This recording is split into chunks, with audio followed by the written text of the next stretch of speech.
Abbie, thank you for joining us. Obviously, we're speaking on Zoom due to the weather. How is that, or will it affect your build up to the game this weekend at Plymouth?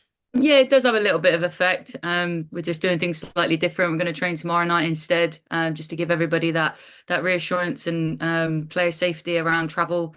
Not everywhere has been hit, but some areas that have been hit quite hard. So, just talking about myself as well, I don't really want to risk coming out and getting stuck out.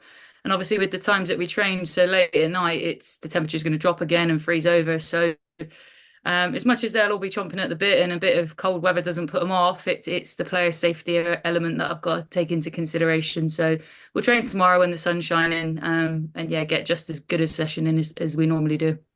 How are your team looking physically at the moment? I know Phoebe Baker came off with a head injury on Sunday. Yeah, she's okay. She's responded really well. I think it was more of an impact than concussion, thankfully. So she's not reported any signs of that, which is good.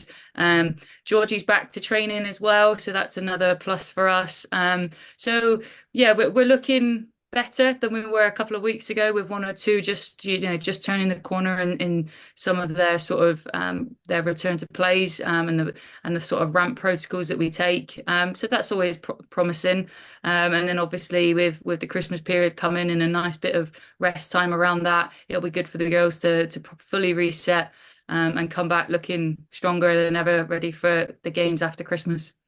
There's obviously a few weeks and a few games to go until January, but there are other ways. Obviously, you can add players to your squad before then.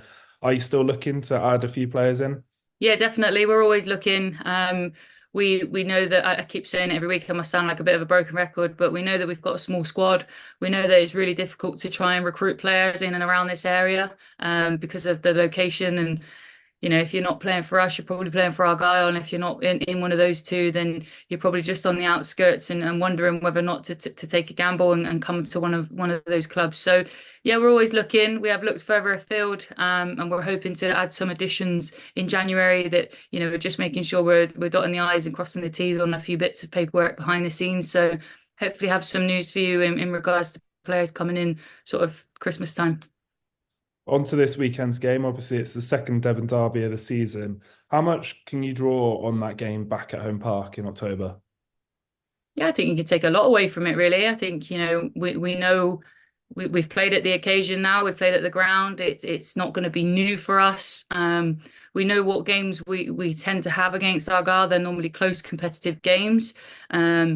We know that we can't really take current form into the game because it is a local derby and that is, bragging rights are at stake. So yeah, we're just gonna we can take a few things away. We've done our analysis as well. We know how they're going to look to set up. We're expecting a few changes given the results that they've been having, and something maybe a little bit different. So, we as we always do, we always focus on what we're really good at and how we can exploit that and make that better, and see where we can hurt them. And yeah, confident that if we get it right on the day, as I am every week, that we'll perform and we'll get the result.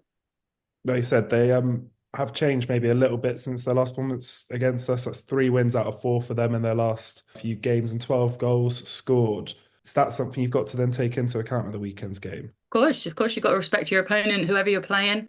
You've got to make sure you look at and you've done your research into how they're playing and certain movements, certain styles, and certain patterns of play. Of course, we do. And just because it's Argyle and we've had a favourable result against them earlier this year doesn't mean that we can't do that again. We need to make sure we're fully focused on the job in hand, which I have no doubt the girls will be. I don't need to go into the changing room on Sunday and give them some big speech about playing Argyle.